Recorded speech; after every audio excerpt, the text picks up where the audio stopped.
All right, without any further ado, Om Hagyanatamrandasya Gyananjana Shalakaya Chakshuvanmalatam Jena Tasmai Shri Gurave Namah Gavavashtasapudakam Guru Ganada Shishya Sambhushitam Jancha Jancha Smashtaveda Nipunam Shri Rupa Katanugam Govindaviram Murbalam Bharatanam Bhaktan Vitam Sundaram Vande Vishwaguran Chadivya Bhagavat Pranohi Chapadam Devam Divitanam Suchandavanam Balakachalanchitam Sanvanandapuram Sarakavanam Varakivedam Buddhim Sri Siddhantaninam Subhaktalashitam Sarasvatanam Varam Pandetam Shubharam Marikasananam Yashishvaram Sridharam Namam Vishnupadaya Krishna Prastaya Bhutale Swami Sri Bhaktivedanta Prabhupadaya Te Namaha Gurvagnyam Shirashudritya Shaktyavesha Swarupane Hare Krishna Di Mantrina Prasthita Prachatarane Visvacharya Pavayarya Devakarandamurtaye Sri Bhagavata Madhurya Gita Jnana Pradayane Gaura Shirupishidanta Saraswati Nashevane Radha Krishna Badamboja Prangaya Guruve Namaha Vancha Kalpatarupyascha Kripa Sundavahevacha Patitanam Pavanabhyo Vaishnavivyo Namo Namaha Jaya Sri Krishna Chaitanya Prabhu Nityananda Sri Advaita Gadadha Srivasadi Gaur Bhaktavrinda Hare Krishna Krishna Krishna Hare Hare Hare Rama Rama Rama Hare Hare. Jai Mahamantra. All right, folks. Well, whoever feels inspired can. What I guess we start. This is Jnana Mishra Bhakti. Was that? I think we should add the link to the chat for the Add the for the book. Mm-hmm. Is everyone? Okay, I'll find the. Let me find that.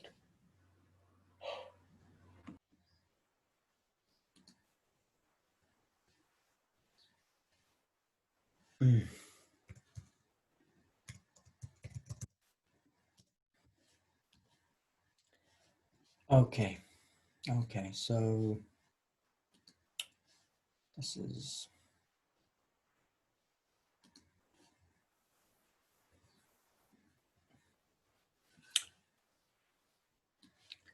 Gaura Hari, Gaura Hari, Gaura Hari. Jai Sachinandana, Jai Sachinandana.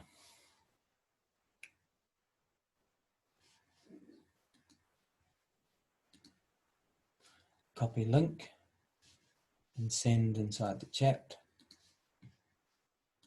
Okay. So coming to everybody, in case they, so the link is there for anyone who needs to re-download the PDF. Hare Krishna.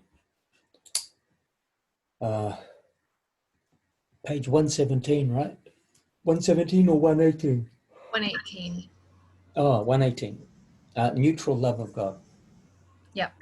Yeah, neutral love of God. This is Prahlad Maharaj. Prahlad Maharaj, who dedicated everything, full faith. In the face of tyranny, he, from his father, he had full faith in Krishna consciousness. And he was protected by Krishna from the asuric father, his tendencies to, yeah, that's a big leela, that, no doubt. Lord Nrsimhadev, Prahlad Maharaj, famous in the Veda. Yay, all right, please. Anyone? I could start reading. Neutral love of God. All these peculiar achievements in the devotional world begin with Prahlad Maharaj. The nature of his devotional service is that of Santa Rasa, neutrality, where there is no actual service but only perfect adherence to Narayan under all circumstances. Whatever may be the unfavorable condition in the environment, he stands true to the faith that Narayan is all in all, and that he is our master. So Prahlad Maharaj and the four Kumaras, the sons of Lord Brahma, are in the position of Santarasa Bhakti, or neutral love of God. Prahlad Maharaj is Narada Muni's disciple. Still, for our benefit, Narada Muni was approaching him to measure the standard of his devotion in a comparative study of the devotional world. Approaching Prahlad Maharaj, Narada said, I have come to see you, Prahlad, because Lord Shiva also appreciates your position. You are really a devotee of Lord Krishna. You are so fortunate. I have come to see how you are. Prahlad Maharaj told him, Gurudev, you are all in all. Have you come to test me? Whatever fortune I may have, I have received by your grace. I was born in a family of demons, so the demonic qualities have not exclusively left me. Don't you know that in Namisaranya, I went to fight with Lord Vishnu? I repent for that, but what can I do? He has given me such a position. I cannot have the privilege of direct service to him, but only mentally I think of him. I think that he is everything, but I do not have the great fortune of rendering service to him. Hanuman is really a devotee. How fortunate he is! What grace he has received! He gave everything to Lord Ramachandra. I envy his situation, but what can I do? God's dispensation is absolute. We must accept that. Hanuman's position is really enviable. How attached to his master he is, and what a great magnitude of service he has done for Lord Rama. Hanuman, servant of Rama. From there, Narada Muni went to visit Hanuman. He approached Hanuman's residence, playing on his veena, the Manura. Rama, Rama, Rama, Rama, Rama. When Hanuman suddenly heard the name of his master, Lord Rama, he jumped towards that direction and even in the sky embraced Narada Muni. Hanuman said, Oh, who is helping me to hear the sound of Lord Rama's holy name? After such a long time, the sound of Rama, Nama, is enlivening me. I was dying without hearing the name of Rama. Ecstatic tears were running down the eyes of both of them. Then Narada Muni went to Hanuman's quarters and began to praise his fortune, saying, How fortunate you are, O Hanuman! You serve Lord Ramachandra so intimately, you do not know anything. But your master, Lord Rama, you rendered such great service to him that your service has become the ideal for the whole of human society. Hanuman told Narada, Yes, by his grace I was able to do something, but it is all his grace. I am nothing, I am worthless. But I hear that now Lord Ramachandra has come as Lord Krishna. Although I don't like any incarnation other than Lord Rama, I have heard from a distance how Krishna, who is Ramachandra himself, is showing his favor to the Pandavas. The Pandavas are very fortunate because the Lord is dealing with them like an intimate friend. So I have great appreciation for the fortune of the Pandavas. In this way, Hanuman began to praise the Pandavas for their fortune. Okay, so just a Srila Guru Maharaj, he would always reflect, even though there are the levels of God realization, the foundational sort of the meditation of the sadhaka, or the aspiring student, is always dasya ras. And dasya is as servitorship. No doubt the higher will want to draw us into deeper levels, but always our tendency will be for the lower service. The tendency to want to jump prematurely. I want to be a friend. I want to be a parent. I want to be lover beloved. That comes by their hand in promotion. So dasya ras is always the approach. It's the foundation of bhakti, dasya. So shanta, sometimes you'll see the acharyas, the masters, they don't even mention santa. There's the 5, because 4 is active, 1 is passive. But devotional service is an action, it's active. So the foundation in the Gaudiya Vaishnava tradition is the dasya. And so when we're chanting Mahamantra, we're actually praying for the service. Hare Krishna. And so service to Guru Gauranga. So how do we serve? We serve by chanting. We serve by the practice. We're serving now, like the masters said that, if you come together and reflect on the great teachings of the great books, in our presence and even in our separation, that will help you to develop in bhakti. so many ways by which we can engage in the dasya. So by servitorship, by serving the instructions of the masters, those instructions are pretty much drawing us to the service, contemplation, and pleasing of Nityananda Prabhu Mahaprabhu. So that the serving of the instructions is always the foundational aspect, dasya. And we were in the presence of Srila Govinda Maharaj. We always saw that his attention would go where he saw that strong intention of servitorship, the tendency to serve. Because in the material world, everyone is serving their own agenda, their own interest, their own whim, in separation from the divine. So the realignment of service to the higher, that's the indication of our intention to be reinstated as a servitor of the all absolute love. So we see that the instructions of these great masters, those who serve their instructions nicely, they undoubtedly will be promoted. And so that's why there are different stages of practitioner, because we're coming into the arena to learn to gradually serve the instructions. And the instructions are as like a prescription of medicine. If you follow the prescription, like the doctor, then of course the healing will come as a result. So servitorship is everywhere, and everyone is serving. It's just who will we serve? Will we serve the matrix, the mind, the false construct, or will we serve reality? So reality is expressed, shown to us through the agents of reality. And so, yeah, just a reflection that servitorship is the deep foundation for all other aspects of bhakti. Hare Krishna. Should I continue, or does anyone else want to read? Yeah, no, that's good. Krishna's friends, the Pandavas. Leaving Hanuman, Narada Muni then went to the Pandavas. There he found Yudhishthira Maharaj seated on the throne and began to sing the glories of the Pandavas. He told Yudhishthira Maharaj, "How friendly you are in your relationship with Krishna. How fortunate you are." Yudhishthira Maharaj said, "What are you saying, Devarshi? Of course Krishna favors us. We cannot deny that. But what is our position? We have no position at all. On the other hand, I feel now and then that by seeing our example, the people in general won't want to serve Krishna, because they will calculate that being such intimate friends of Lord Krishna, the Pandavas had to pass through difficult troubles and dangers their whole lives.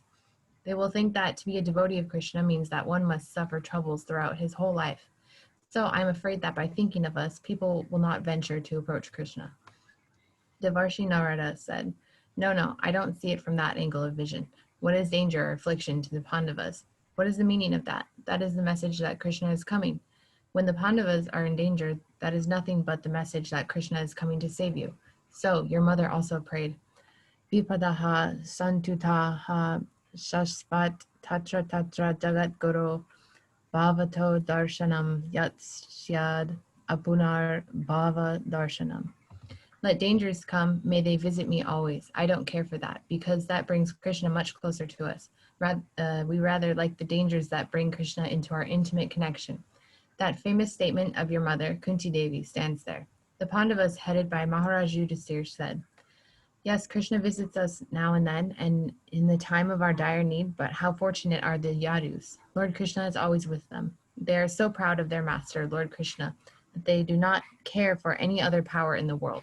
They are so fortunate that Lord Krishna is always closely connected with them." So Narada Muni went to the Yadus and began chanting in praise of them.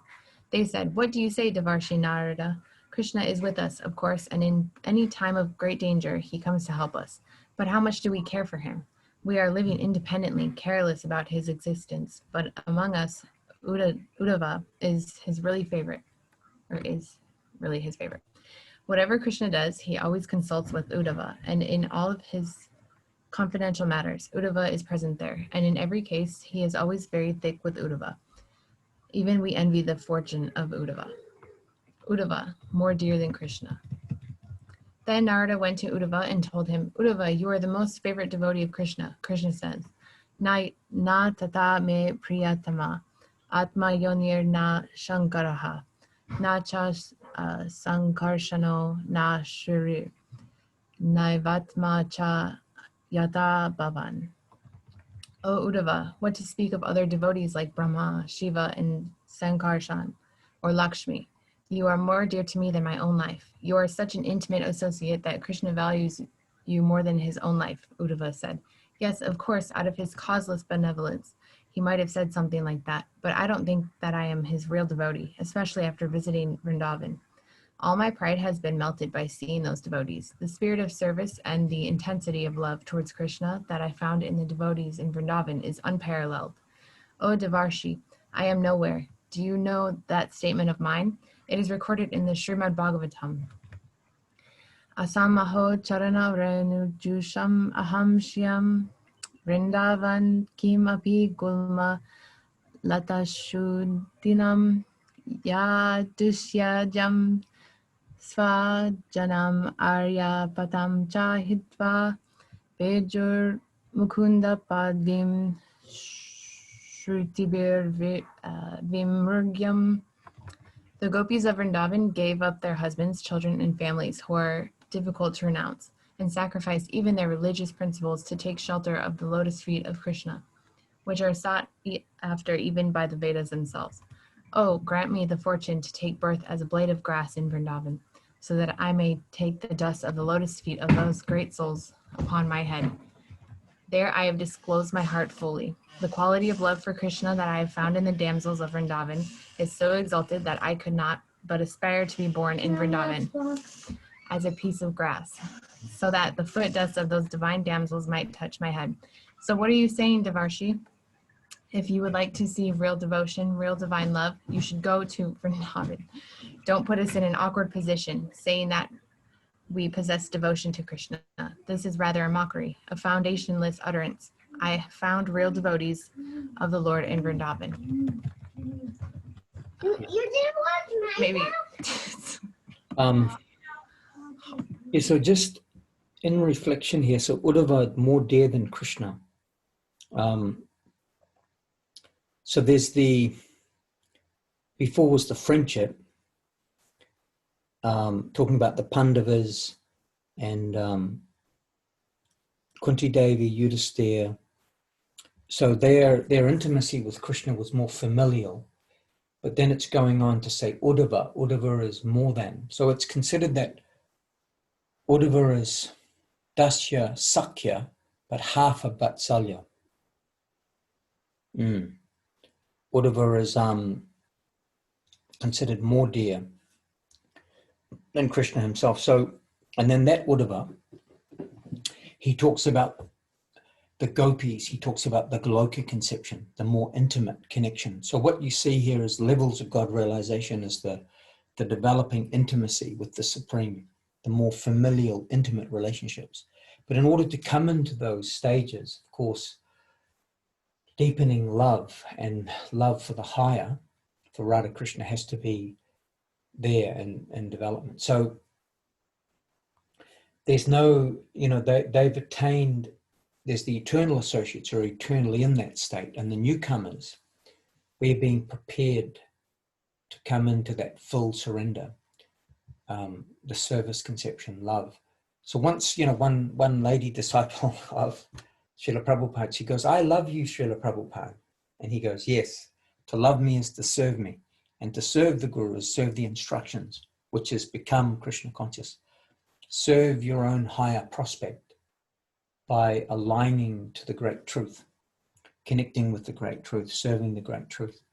Then you'll merge into the great truth, but not just merge in oneness, but you'll merge into the service of the higher, Mahaprabhu Radha Krishna, and be reinstated in your glorious eternal relationship with Krishna. So high things, no doubt. I mean, we're in the matrix, so we're in the stages of Shraddha, faith, sadhusanga, even learning how to associate with each other and seeing the inspired side. These are the stages we have to deeply reflect upon. So even these things are expressed as the destination, we have to be looking at the goal, an overview, but also where we are on the ground at present in our development. Shraddha, faith, sadhusanga, how to associate, and then of course bhajana kriya. So this book club is an aspect of what we call bhajana kriya, the practice of devotion. So rising in the morning, chanting on the beads, associating with devotees, hearing from the scriptures, known as bhajana kriya, the practices of the path. So then as we go on, Uddhava now is going to reveal how the Goloka devotees, especially Vatsalya and Madhura, love of beloved, intimate relationship, is higher. So this is where we're going.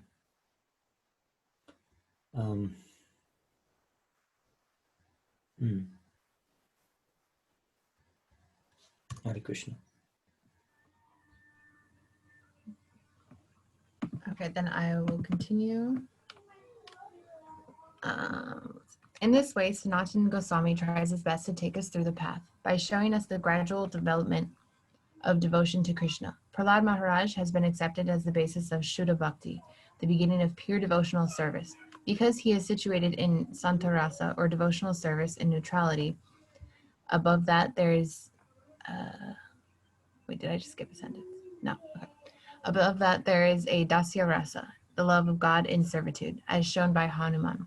And above that there is Sakya Rasa, or the mood of friendship, that is exemplified by the Pandavas. Uddhava is somewhat Sakya, connecting with Vatsalya, parental love, and Madhurya, conjugal love. In this way, we can trace the progressive development of devotion. Our close adherence to Krishna develops in this way to Vrindavan. The acme of devotional service is found there, in the conversation between Ramananda Raya and Sri Chaitanya Mahaprabhu. We find it mentioned that Radharani's devotional service is categorically higher than that of the gopis. Tebhyas taha pashu pala pankaja drishya tabhyo pi sa radhika. The kind of serving spirit we find there is unaccountable and inconceivable. Sri Chaitanya Mahaprabhu came with that quality of adherence to the truth, unconditional surrender. He came seeking that fortune of serving the truth. If we can seek such a higher type of existence, we may consider ourselves most fortunate. Self-surrender is the very basis of our highest fortune. We cannot but surrender ourselves to whatever beautiful and valuable thing we have come across. Our appreciation for any higher thing is shown by the degree of our surrender to that. So we can measure the quality of the truth we are connected with only by the intensity of our surrender. Yeah, so the intensity. So the Saranagati is to what degree, like the surrender to the higher, what is coming, the level of like what the Krishna conception can offer is surrender 24/7. It's said that even other theistic paths, where is the meditation or the activity by which you can be 24/7 engaged? And not only engaged in the practicing stage, but we're told that in the eternal Leela, that they're constantly and totally absorbed in service to the upper, to Radha Krishna Mahaprabhu. So, the idea that we pray once a week on a Sunday for a few hours in the church, no.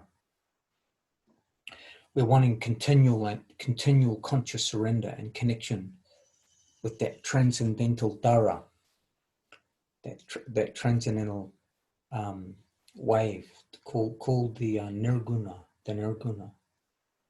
And Srila Govinda Maharaj once expressed that ingoing wave, we turn our radio clocks, we turn our transistors to 108 FM.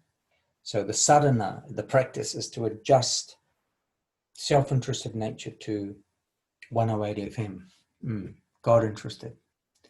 And in that connection of serving source, love, that reciprocates. So Krishna says, Man mana bhavamad bhakto mamna ji mam namaskuru mami vaisesi satyam te pradijani priyosami. Always think of me, offer your worship unto me, your homage, everything. Thus you will surely come to me, O Arjuna, because you're my very dear friend. So when we offer everything to the higher offers everything in reciprocation. And the higher meaning Krishna offers himself, love of God, love of Krishna. So this is the, this is the opportunity that we, have. But free will is always the open question. Free will. What do you like? It's like Arjuna being instructed on the battlefield, and then Krishna says, okay, what do you choose, Arjuna? So at any point, we're always free, the free will. Srila Govinda Maharaj once expressed, in the early years as a young brahmachari, his name was Gorendu Brahmachari. And Srila Sridhara Maharaj used to like the brahmacharis to go out and do some collection, because it was customary for the young students, brahmacharis to go out and collect for the guru some dakshin, some finance, money, vegetable, distribute some books, preaching, sharing, person reaching. He didn't really like that so much. He struggled with that particular service, and then sometimes he would meet, because in Kolkata there are many Kali worshippers. That's why it's called Kalikata, the place of Kali. Anyway, and he would say, oh, you're all fools, you're worshipping that goddess Kali, and but you should worship Krishna, because Krishna is higher, this, that. And anyway, he wasn't always able to defeat them, and he would sometimes go back to Swami Maharaj Prabhupada, who was living in Sita Banerjee Lane. And Swami Maharaj Prabhupada would say to Govinda Maharaj, but did you tell them, that if they worship Kali, they go to the place of Kali, and she's cutting off the heads of her sons. She's naked and she's drinking blood, and it's a very heavy, intensive environment, this Kali worship influence. But if you worship Krishna, you can tell them to worship Krishna, because Krishna is in Vrindavan, he's eating sandesh, he's playing, he's laughing, he's joking. It's a forest setting, it's a beautiful setting. So the worship of the demigods is different than the worship of Krishna. And we see, the Vedas reveal to us that the worship of these demigods is to get some material power and benefit, but it's considered lower. It's still related to the false construct, false ego. So we're recommended to worship the Supreme Ishvaraha Paramaha Krishnaha Satchidananda Vigraha. By worshipping the Supreme Being, we'll attain the highest state of reciprocation, fulfillment, ecstasy, sweetness.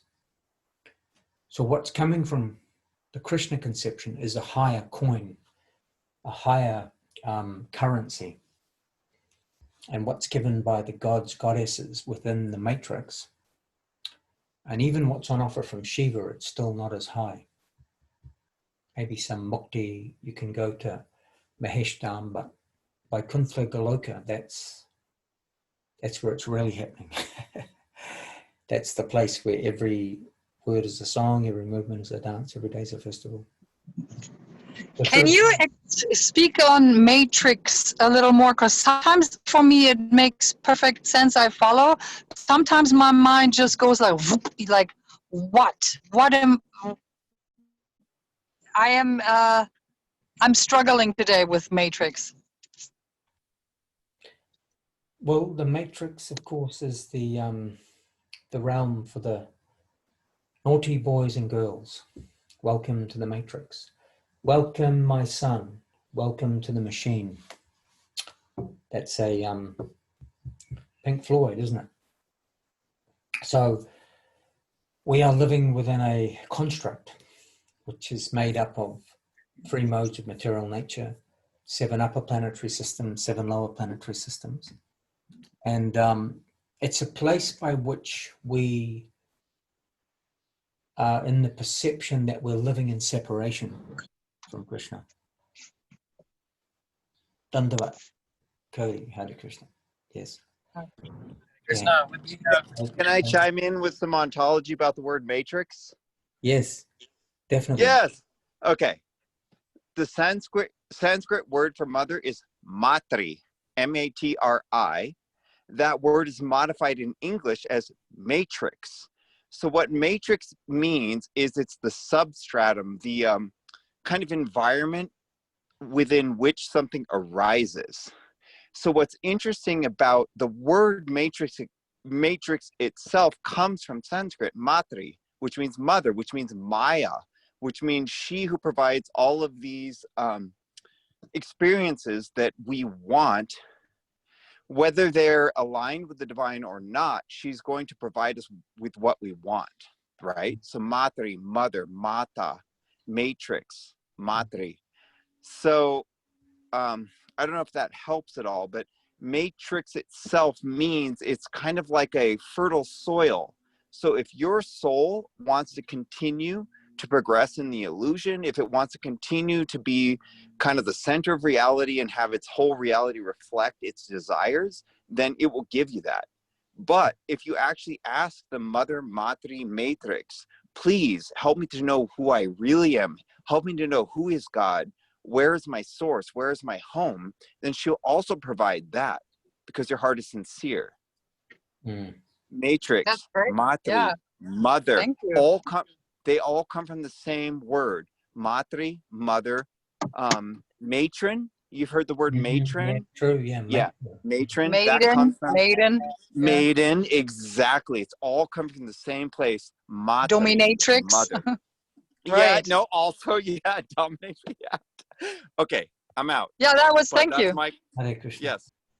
Yeah, and very interesting because the master of Maya is Krishna. So even though she's fulfilling the desire, she's holding like Durga means the goddess that holds you in the jail, she wants you to really serve her master, which is Krishna. So this verse, Daivahi Shukana Maya Mama Maya Duratiya, Mam Eviya Prapatinte Mayam Itam Tarantite. This divine energy of mind, this matrix, consisting of Tama, Raja, Sattva, mode of ignorance, mode of passion, mode of goodness, is my material energy, Maya Shakti. If you surrender to me, you'll cross beyond it. You'll be given release. Maya will only withdraw when she sees that you have greater backing. That's a quote from Srila Sridhara Maharaj. So yeah, so we can get relief from the matrix and from the identification of the different roles that we play within her system. Like as in the Magic Theatre, that example of we're in a set, like who is it? Jim Carrey in the what's the movie where he's in the film set? What is that? The Truman Show. Truman Show. So we can get released from the Truman Show if we're sincere. We hanker, we call out to God. Something that just came up recently about what happens while we're in the matrix is, it came to my attention just the last few days that this question was asked by Srila Govinda Maharaj, and it's a little bit of a reiteration that I was under the assumption that the Chaitya Guru and the Paramatma are the same. That's not correct. So the Paramatma witnesses, that's the Lord in the heart, is passive and just is there to witness, record. But the Chaitya Guru is not the super soul. It's not the Paramatma. It's actually an aspect of Krishna that is entering through the Chaitya. Chaitya means consciousness, and instigating you toward movement of Veda, Mahanta Guru, and the practical development in your movement toward truth, beauty, love, the realm beyond the matrix, the Chaitya Guru. So your internal sincerity will, you'll get download from the Chaitya Guru. But still, Gurudev would say the Chaitya Guru is still somewhat abstract, because you may not always be able to decipher, but it will draw you to a place by which you can develop. And that always happens generally through the Mahanta Guru or the disciplic revealed truth. Yeah, in any system, like for instance, we're in the Bhumandala system. So Chaitya Guru and Paramatma. So there was a revelation, because I was assuming they're very close or similar or emanating from the same source, but that's not the case. So in the matrix, when we suffer and we're lost in the roles, if we hanker and cry out to the higher, the Chaitya Guru will reciprocate with us and give some revelation to lead us to the Mahanta. And the Mahanta is the disciplic succession, which is what we now have contact with through these great literatures, through the Mahamantra, through the tri-gurus. Hare Krishna. That's a nice cat, Chandrika. The four-legged friends. Srila Govinda Maharaj, he liked dogs. But there was one sannyasi, a famous sannyasi named Keshava Maharaja, Bhakti Vicha, Keshava Maharaj. And one time, Gurudev liked to keep Dobermans and dogs in the ashram. And anyway, this sannyasi came, and he was, very powerful and strict, and he didn't like dogs. And the dog was howling in the night. And Keshava Maharaj, he got up in the night saying, "These damn dogs," yelling and screaming. "I curse them all." And then every dog that Gurudev tried to keep, they got run over or bitten by cobras. And Gurudev said, after some years, I stopped having dogs, personal dogs. Yeah. So interesting that, cats and dogs, they have their place. And of course, they're not ordinary dogs, cats that are around Vaishnavis, because they hear the sound, the Mahamantra, they take prasadam. Many cats or animals in the arena of the devotees, they honor the prasadam and take halava. It's another story where there was a dog living, his name was Haridas, and he lived in this ashram in New Govardhan in Australia. And like an old, like a sheepdog called a blue heeler. It's a famous Australian dog. Anyway, he lived there in the 80s. And the dog we have is the blue healer. Oh, beautiful. Oh, Hare Krishna. She's listening. Oh. Anyway, I mean, I don't want to upset her, because her other brother in the form of a blue healer, it's a little bit of a sad story, because one of the young brahmacharis thought, we need to feed the dogs some prasadam. And there was a big feast, and there was lots of leftover halava. And if you have dogs, sometimes they'll keep eating and keep eating and keep eating until the belly is like a barrel. So the dog called Haridas, there was a big pot of halava, and the brahmachari kept serving the halava, like huge melts of halava. And Haridas kept eating the halava. And if you've ever eaten a lot of halava, because it's very, it absorbs moisture, you'll get thirsty if you eat a lot of halava. Anyway, the dog ate huge amounts of halava, the blue healer Haridas. And then, of course, being full like a barrel, he went to the water tap, to the place to get water, to get the thirst quenched. And he drank lots of water, and the halava, which is made of semolina, it swelled up in his belly. He passed on to the next dimension. I have to say Yeah. that sounds like a nice way to go, though. Yeah. So it was death by prasadam. And maybe in some cases, human also, devotee, practitioner, may overeat something, prasadam, and then heart stop, departure. But anyway, animals, human, anyone getting some connection with prasadam, the shastra, guru, gauranga, the deity, chanamrita, all of these things are beautiful blessings. And Srila Sridhar Maharaj, he wouldn't keep dogs in the mud. But yeah, it's interesting, all the different pastimes with animals and devotees. And when Srila Govinda Maharaj was in Australia, there was one fluffy cat. It was a big fluffy one. And every morning when Gurudev would come out onto the veranda, we would always sit and listen to him speaking his beautiful Harikatha, discussions about Krishna. This cat would come and it would sit, and Gurudev would play with it. It would try and bite his socks on his toe, and it would rub itself and just sit there and like move around at his feet. Yeah. We always thought that cat's more fortunate than us. Can you also share with us, since we're talking about animal personalities, can we talk about the ferret? The first time I saw the ferret, it blew my mind. I'm like, what is that creature that's Govinda Maharaj is giving kata and there's some kind of lightning streak this is running around his body? Like, what is that? And I found out it was a ferret. Can we talk about that? Yeah, so Gurudev, it's very interesting around that time, like when Srila Govinda Maharaj, just a little bit of history, because there is some purpose that he had a ferret. Does everyone know about ferrets? Ferrets can actually fight with snakes. And they can kill snakes. Yes, I know that. In India, I've seen that actually. And especially and especially cobras.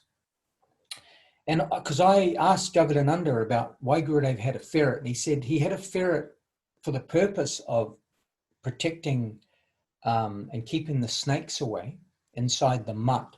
But there was another hidden purpose. And because when he was appointed as acharya, as a young brahmachari, Gurudev, Srila Sridhar Maharaj expressed that he would be the acharya. He said, that's when my fighting life began. There was much resistance and jealousy and many things. So when Srila Sridhar Maharaj left in 1988, departure, he made Srila Govinda Maharaj acharya of the mission from 1986, 2 years before his departure. And at that time, Gurudev had this ferret, and it was said by Srila Sridhar Maharaj that there will be some amongst the associated clan in the mission that would create resistance and there would be jealousy and envy. So it's considered that envy is known as a black snake, the black snake of envy. So this ferret would not only physically wander around, and if any snake, because ferrets, snakes, if they detect a ferret, they'll run. They're afraid. It's the arch enemy of the snake, the cobra. So he had that pet ferret. And at that time, there were some disturbances with some practitioners that weren't able to cope and assimilate and adjust to the new acharya, guru, taking the helm of the mission. And some say that the spirit of that ferret chased them out, and they left the mission, they went other places. So the two are very subtle esoteric aspect, and then the physical aspect. But Gurudev loved that ferret, and I don't know how long he had that ferret, but from memory, I believe that after some time, the ferret got into a fight. So sometimes in the fight, the ferret will actually take a bite from the cobra. The ferret can kill the cobra, but sometimes the cobra kills the ferret. But I could get back to you on that, because someone does know what happened to that ferret. But of course, the ferret was in the presence of a great master. The ferret was taking prasadam. The ferret was hearing the kirtan, the chanting. So not an ordinary ferret, for sure. Not an ordinary ferret. Yes. Hare Krishna. I have an animal question. Awesome. Yeah. Okay.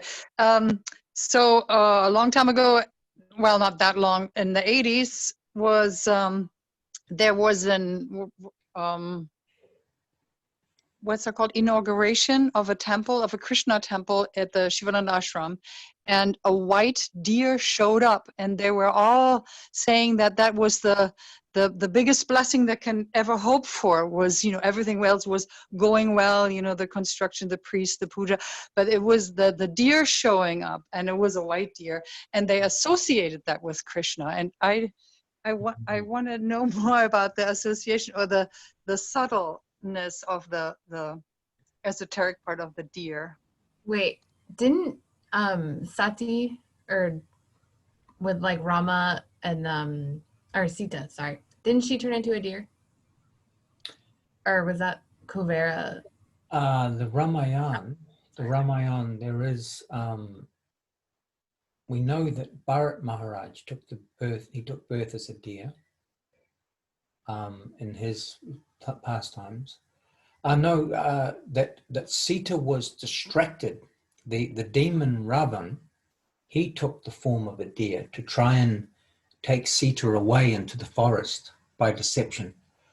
But yeah, in the Vedic or the general Hindu scriptures, there may be reference to different animals representing auspicious symbology and signs of like auspiciousness.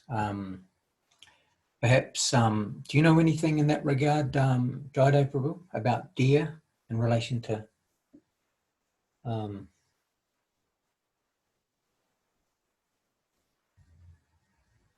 he may not be listening in, but yeah, so if the Muktananda, Shivananda, right? Shivananda people, they, you know, they'll have some insight for the deer representing something auspicious, may represent. Yeah, it was basically a subtle embodiment, an animal embodiment of Krishna.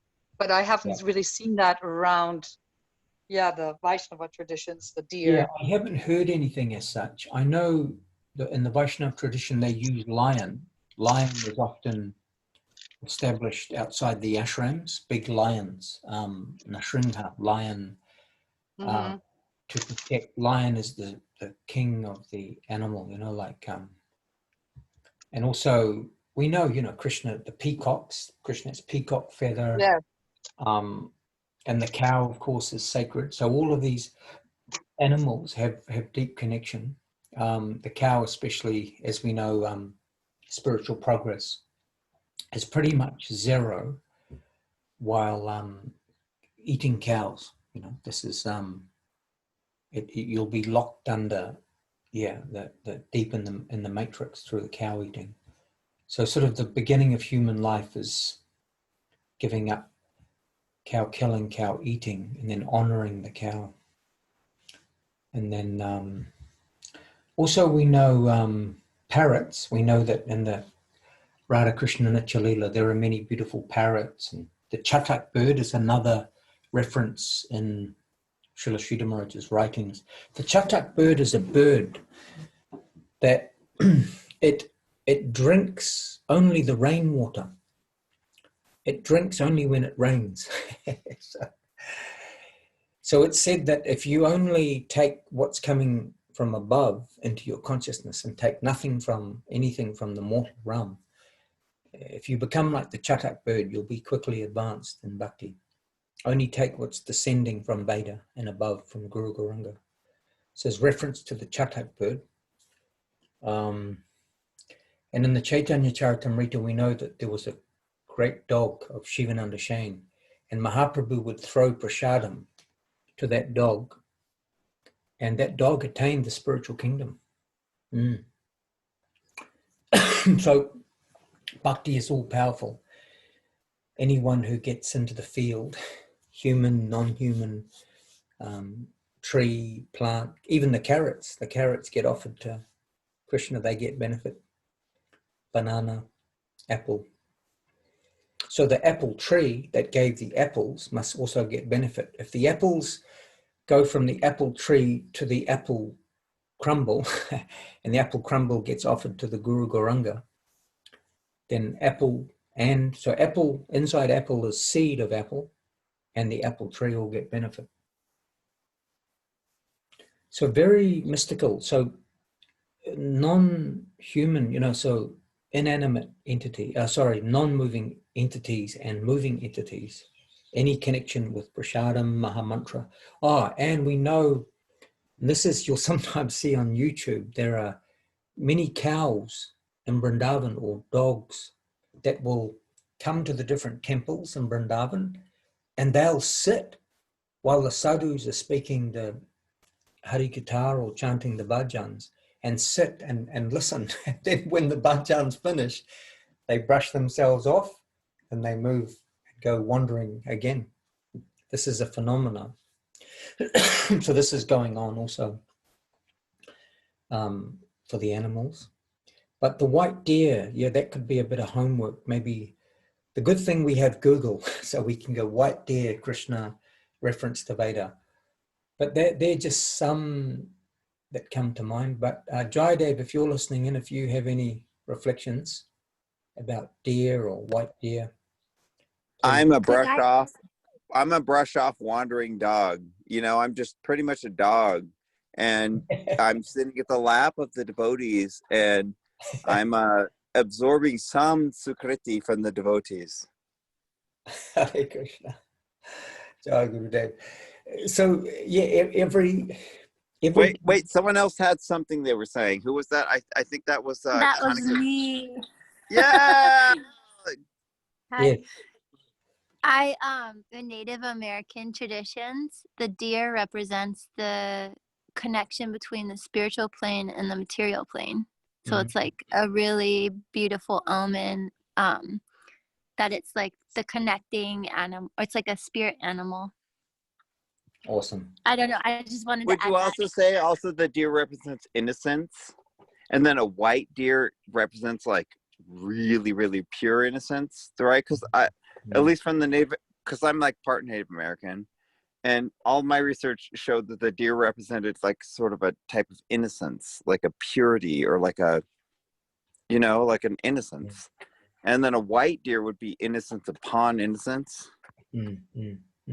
Yeah, that's interesting. That's beautiful. Kanaka Gopini. Yeah, makes sense. Makes sense. Yeah. Yeah, because other traditions. What do you think? Yeah. Kanaka Gopi. I totally agree. I think that's beautiful. Right, because they're so gentle and pure and innocent. When you see them, you know it's just pure innocence, right? Yeah. Well, and then I'm going to finish the story. So they inaugurated, the deer showed up. He not only showed up. Oh, yeah, right. He actually came close, ate prasad out of Swami Sitarama's hand. Oh, my and God. He was disappeared forever. Like, it was almost unbelievable. Here's the thing. Lots of photos exist. It's actually true. Lots of witnesses. Otherwise, it is too hard to believe to be true.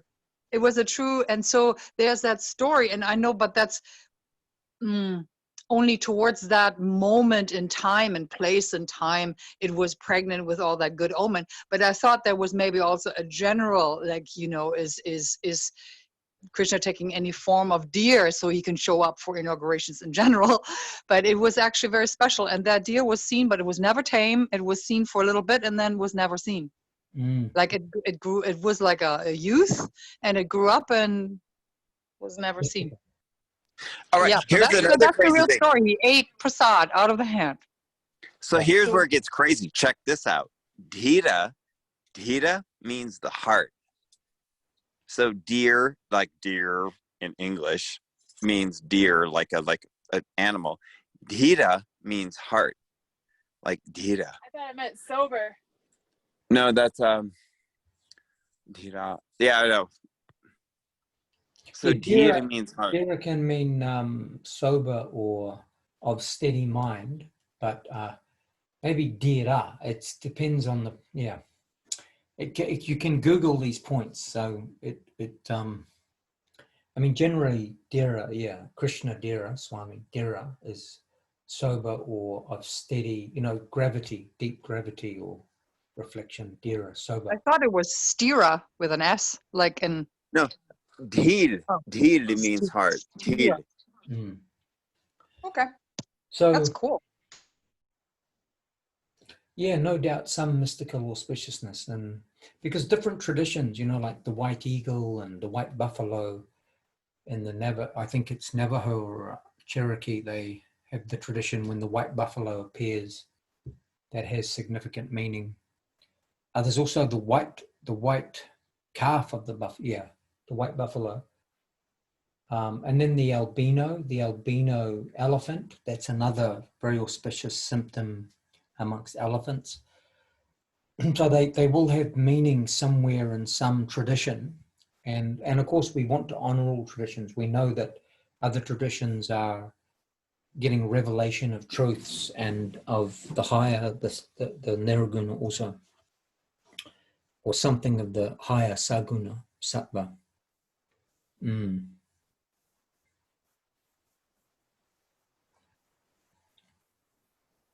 Hare Krishna.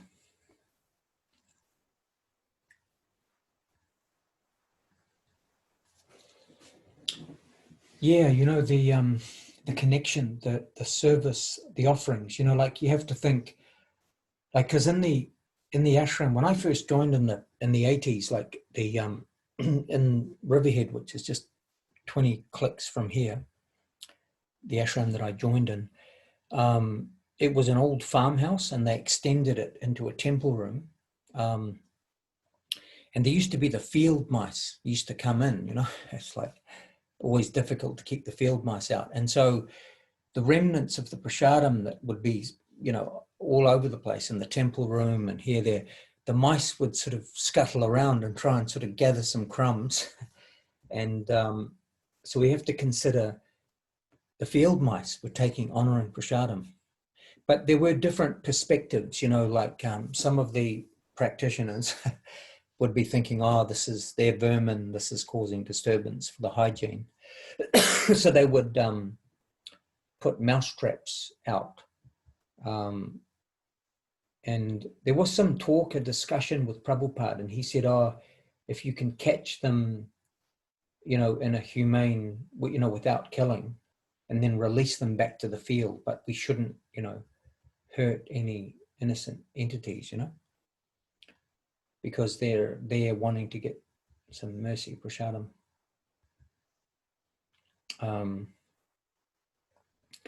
Yeah, so much so about the whole mice situation in the temples in ISKCON. When Prabhupada was present, there was some discussion about those points, but there's one disciple of Prabhupada that went into making some fictional books about mice and their relationship with prasadam and devotees, and yeah.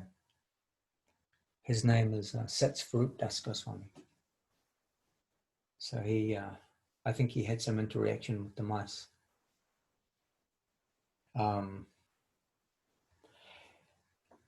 And also Python, you know, it's like, at Sri Govindadam in Australia, there's these big pythons. They get attracted to live in the roofs. And they also, yeah, they're why this python is living, and every day that python is hearing the kirtan and the Hari Katha, because he's living in the temple, in the banisters. And I stayed in the back guest area, and I'd hear the shuffling at night. It was a big python living upstairs. So the nagas, naga means the snake entities, they have their representatives here getting some benefit. And also we know that the Ananta Seish is the sacred snakes over the top of Krishna, protecting Vasudeva Krishna.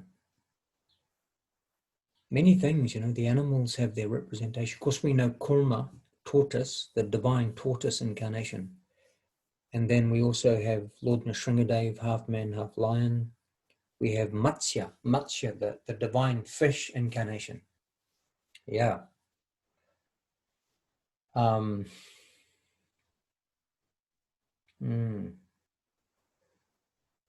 Very interesting. You know, before I came to the great path of bhakti, I didn't know the significance of kurma, but I lived in a street just before I joined with the Krishna people, and the name of that street was Kurma Ave, Kurma. So people would say, where do you live in? I'd say, I live in Kurma Ave, Kurma. And there's one famous devotee in ISKCON called Kurma Das, disciple of Prabhupada. He's a great cook. So Kurma, if you take the name of Kurma, that will also purify. So yeah, many divine mystical ways, you know, animals are connected to the great path. And then incarnations, divine incarnations. And we know that Lord Brahma, he rides on a swan, like a divine swan. Lord Brahma, who's the head of the Sampradaya. And Hanuman is half like a humanoid monkey looking, Kimpurusha. And there is the Barasis, that race of monkeys. They are all Ram Bhaktas. And they're half animal, looking like monkey, all covered in hair and monkey face. But they speak like, you know, Planet of the Apes, where the monkeys speak like human, and that there's those beings exist. And they all worship the monkey god, Hanuman, who we just spoke about as Dasya Ras.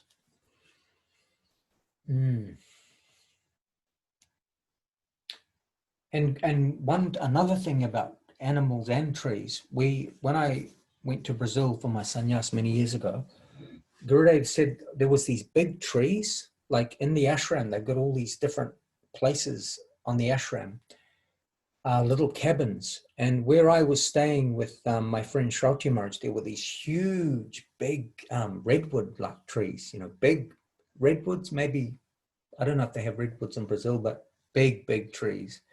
And Gurudev said, because he went there in the 90s, he said that these trees are great sages that have taken birth and are here on this land to hear the chanting coming from the little temple that had been established there, because Lord Chaitanya was established, the deity.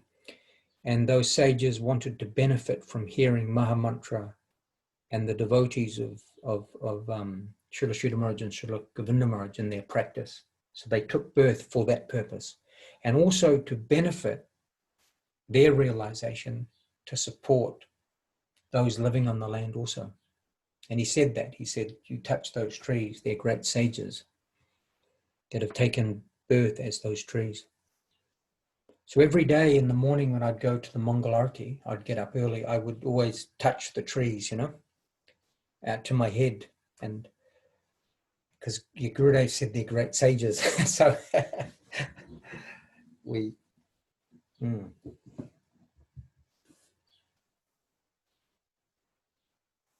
Yeah, very mystical, all these things.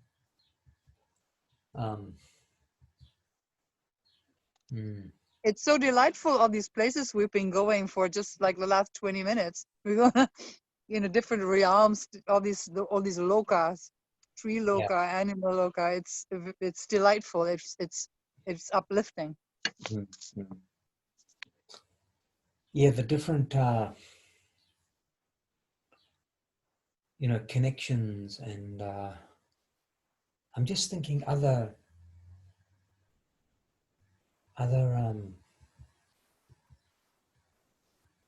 and of course there was there's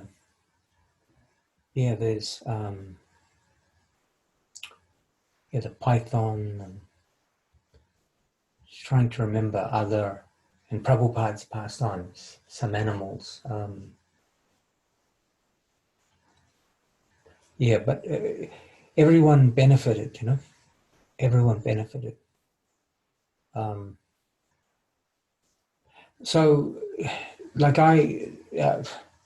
a few years ago, I visited this couple that own this land, quite a big property in the central Hawke's Bay. It's sort of an area in central New Zealand, and they have this cow there, and she just is continually, they're milking her after many years, which is not normal, because she had the calf like six years before, and she's still giving milk. Anyway, with the milk, that devotee couple, they take the milk and turn it into butter, cheese, curd, and every day they offer to the picture of Prabhupada and Krishna. And for many, many, many years, she's still giving milk. It's like some sort of, like, how is this possible?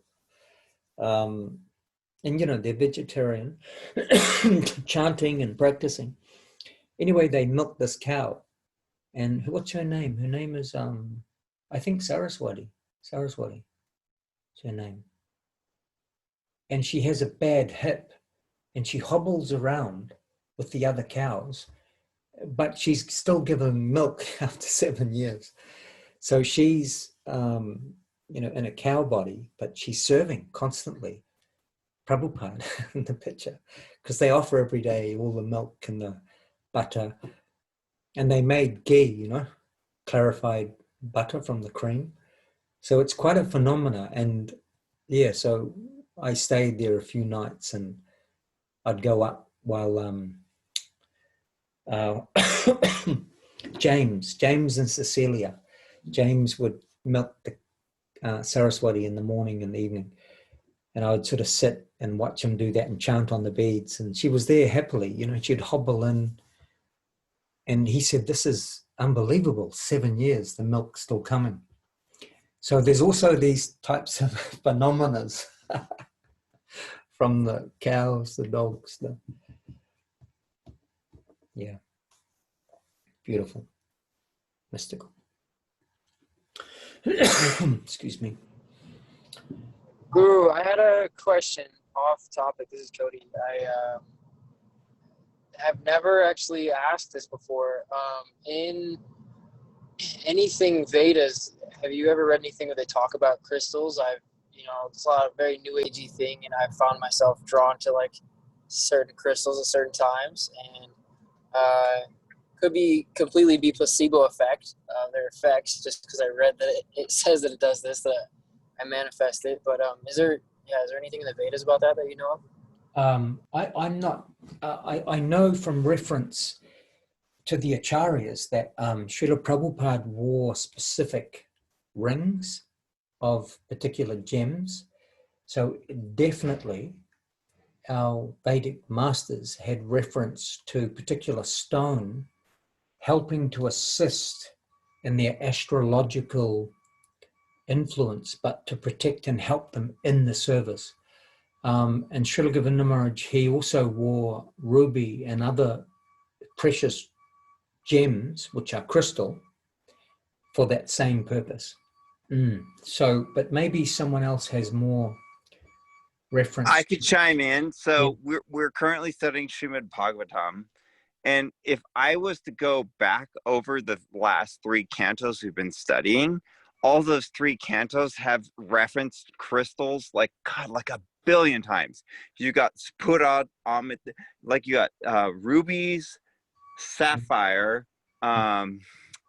like emeralds. They're the big ones, but like gems, crystals, and minerals are constantly referenced throughout the whole Vedic worldview as concentrations of consciousness. So the crystals themselves are like crystal concentrations of consciousness. Specifically, the like topmost are gold, kanika, emeralds, can't remember the word, rubies, which are I think sprud, the blue one, sapphire. So rubies, sapphire, gold, emerald, all through the entire Vedic liturgy. There are references to stones, crystals, that type of thing. Yeah, because remember, we also have the Shamantaka jewel, the Shamantaka, and also Krishna wears the famous Kastuba jewel, Kastuba. So gem and crystal, yeah, definitely reference. It's awesome. I just made a recent purchase, and it's the same mineral or stone that is referenced as the Philosopher's Stone in different books and such. So, anyways, I just wanted to maybe assist in justifying my purchase because I feel like I should have. That's good. And what is the mineral content of that stone? Saphrodite. It's also referred to as the Sintamani stones. Chintamani. We have one Chintamani, Chintamani. okay. Yeah, we have one Chintamani in our social circle. Chintamani means, Chinta means consciousness. Chintamani means that stone, which by your own consciousness, it will give you what you're thinking of, what you're wishing for, what your heart is desiring for. It will give you that. That's called Chintamani stone. Love that. Yeah, the description was saying rapid spiritual progression. I had worn a Moldavite all year, which was also for spiritual progression. I love Moldavite. It's one of my favorites. I actually think Maharaj and Moldavite, they're really good friends, actually. No, definitely. Maharaj and Moldavite, they're very similar. Moldavite, yeah. It's interesting because yes, because we know in the Superman series, you know, like he came from a planet of crystals, and he's a Superman. So it's actually fascinating that the greater sort of awareness, especially the higher realms, they definitely have connection with these esoteric sciences and the connection with vibrational rate within stone, within mineral, within even like, why do we burn sage to purify a house? Because there's something in the sage plant that's a deva that's able to ward off contracted consciousness. So the Navajo, the indigenous peoples of the Americas, they use sage. So plants also have a vibrational Davic influence to ward off. So crystal must be the same, definitely. Great science. Deva, Hare Krishna, Krishna Krishna, Hare Hare. Hare Krishna. Yes. Hare Krishna. You're very, such a vast, deep, oceanic thing, the Veda. And many other aspects of the Veda, Ayurveda, Atha Veda, Sama Veda, Rig Veda.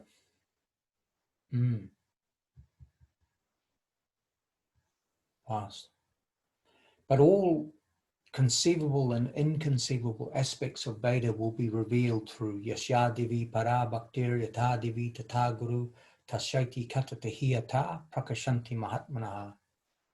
Unto those great souls who have implicit faith in Sri Guru, Sri Gauranga, all the import of Vedic wisdom, everything will gradually be known to such a sincere soul, all the subtle, gross, everything. By knowing the one, you may know all. By knowing Krishna, connecting with the source, everything will be gradually revealed. But especially what is necessary for the service, that will become sort of known. But it's true, the Vaishnavacharyas, they utilize many things in the service, like the stones, like Gurudev went to the Jyotishi and they arranged gold and particular stones, especially when he took the position of Acharya. He said he needed those to help him in his service, wearing particular stone. Prabhupada also, he wore particular, I think ruby. But some of the older Prabhupada disciples, Prabhupada used to talk about these things and they'll have reference to what type of stone he used to wear. Hare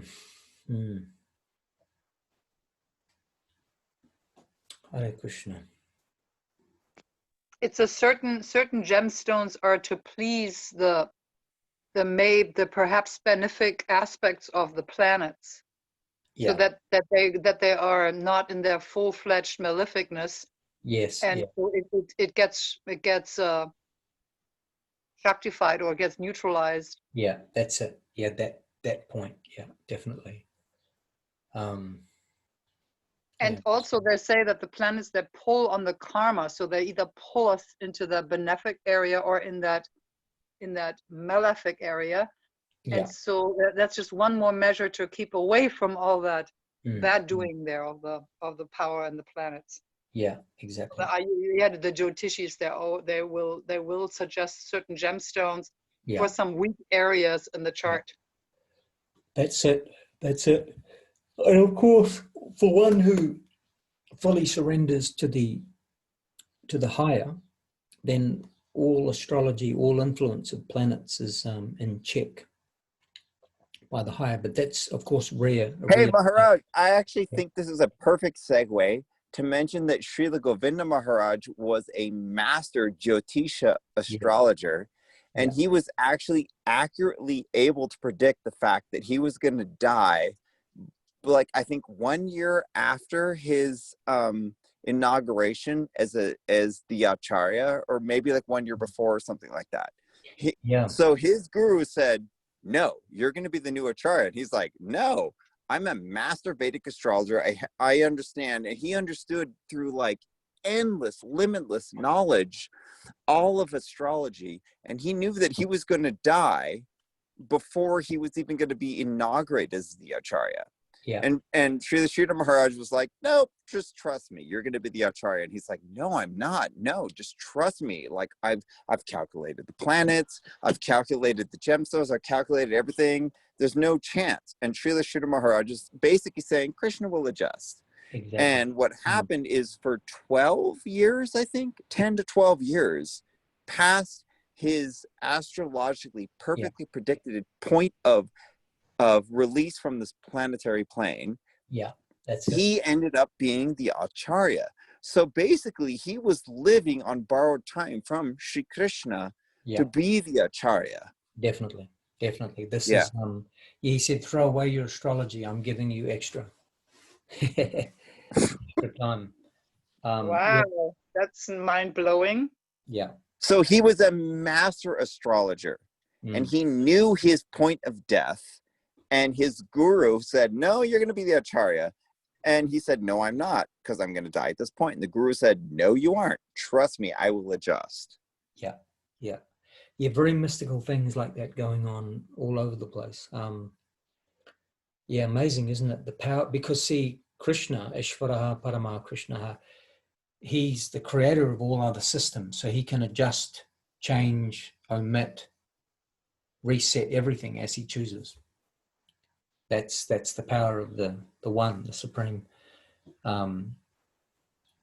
So incredible. So by serving Krishna, Radha Govinda, everyone is in deep protection, everything adjusted in favor of the higher, but also in favor of the particular soul. So all auspiciousness, always a win-win by service to Guru Gauranga. Hare Krishna. Well, look, it's coming up on the 1:34. I actually have some errands to run in the next half hour, and then I'm meeting up with a sannyasi today, a friend of mine, at 4 o'clock. I haven't seen for a while, so I've got quite a busy few hours ahead of me. But once again, always a pleasure, and always a privilege to be able to reflect, share, and be in the loving company of so many auspicious and good souls wanting to rise and shine toward the great prospect, Bhakti Yoga. Thank you so very much. Hare Krishna. Hare Krishna. Dhanyavad. Thank you. Dhanyavad. Krishna. Peace and love. Bye, everybody. Yay. Hare Krishna. Dandavats and lots of love and affection, and we'll meet soon. Jai Gurudev. Dandavats. Dandavats, everybody. Hi, Gurudev. Bye. Kanaka Gopika Modi, Shri Sudhishan. Shri Guru Varga ki jai. Bye. Haribol. Haribol. Haribol. Haribol. Hare Krishna.